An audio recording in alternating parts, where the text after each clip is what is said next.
If we don't have heavy weapons, how can we defend ourselves? How can we fight against one of the strongest armies in the world? Our military, our people, soldiers are stronger than the Russian Federation. But they have a lot more weapons. Heavy weapons will give us an opportunity to talk with them at the negotiation table. Ukrainian President Volodymyr Zelensky in a sit-down with Fox News with our own Brett Baer, urging the U.S. and allies to provide more weapons to the war effort. Zelensky adding that he won't settle for anything less than victory in his country.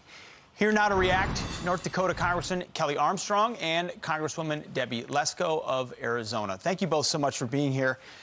Debbie, let me start with you. Are we doing what we should be in support of the Ukrainians at this point? We're hearing conflicted reports even here. On the ground, they're saying it's not getting there as fast as they want. The Pentagon's saying it's already been delivered. What's your take? Well, Biden should have provided this a long time ago, before we were in the middle of the war, so that the Ukrainians could have the equipment they needed to defend themselves. I'm glad that Biden is finally coming around to giving them the equipment they need, the military equipment, the humanitarian aid, but it's a little late. He should have done it before, as Republicans had urged him to do. Kelly, what's our end state? What's the American end state? You hear Zelensky talk about victory, but he's also been willing to engage in negotiations, talking about the Donbass and Crimea, but not giving up other territory. What's our preferred end state in our interests? Well, I think our preferred end state is that a democracy in an area of the world that has been really short on democracies over the course of history comes out ahead. And I think President Zelensky hit it best. I mean, the more you give Russia, the more their appetite grows. That is shown throughout history. And I agree with Debbie. I mean, are we doing enough? No, we should do more, and we should do it faster. And unfortunately, that's not a unique circumstance with the federal government, but we got to do whatever we can, because I agree with President Zelensky. If this goes the wrong way, this isn't the last we're going to hear of Putin. So, Kelly, what would more look like in your mind? Develop we have a lot of ways in which we say, first of all, speed up the supply chain, speed up the bureaucracy, get things there. We obviously could have done stuff quicker before this started, but now we have to do everything we can to streamline the system to get the things which, once we're deploying them, get them there as quickly as possible. That would be a first and easy step, which we could really help the Ukrainian people, both those fighting and those that need the humanitarian aid.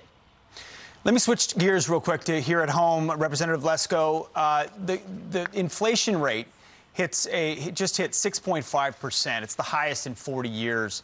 Of food, gas, everything. What is the impact on the people you represent of what is now effectively runaway inflation?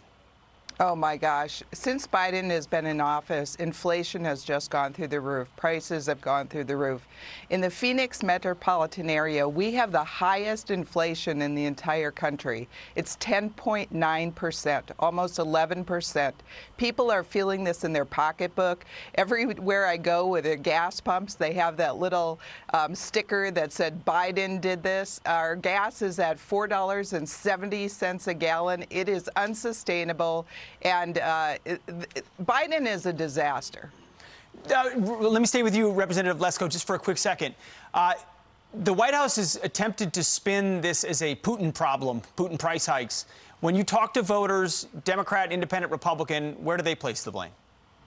They don't buy it. They don't buy Biden's BS, quite frankly. He says one thing, does another. He has had an all-out war on oil and gas in America, and there was just polling in Arizona. He is not doing well in Arizona. Democrats and Biden have bad policies for America and for Arizona. Representative Armstrong, the Congresswoman just mentioned oil and gas. Well, you represent North Dakota, which produces the most oil in the United States after Texas. It's true. This administration declared war on that industry from day one. Now we're seeing prices spike. Is there a way out of this? Yeah, there's a way out of it, and it's unleash American energy. And I think not just the United States and not just some of our friends in Washington, D.C., but I think the whole world is recognizing that if you allow us to unleash our capacity in states like North Dakota, that's not just great for my state, it's great for the country. But you know what else? It's great for world stability. And we don't have to worry about bad actors controlling the price of the market. But when you work as hard as this administration has, by the way, before they took office, even during the campaign, to make it known to oil and gas producers in the United States that you are not our friends, we are going to do everything we can to hinder your production of this such valuable resource, you can't just turn it on immediately. They need to send signals to the market, they need to send signals to the investors, and they need to let us do what we do best in North Dakota, and that's feed and fuel the world. Instead, they're sending nothing but signals to the religion of climate change and their fellow zealots, and can't do the common sense things that would provide for our energy security and, frankly, energy dominance. Representatives Kelly Armstrong and Debbie Lesko, thank you both for being here. Thanks for having us. Thank you. Appreciate it.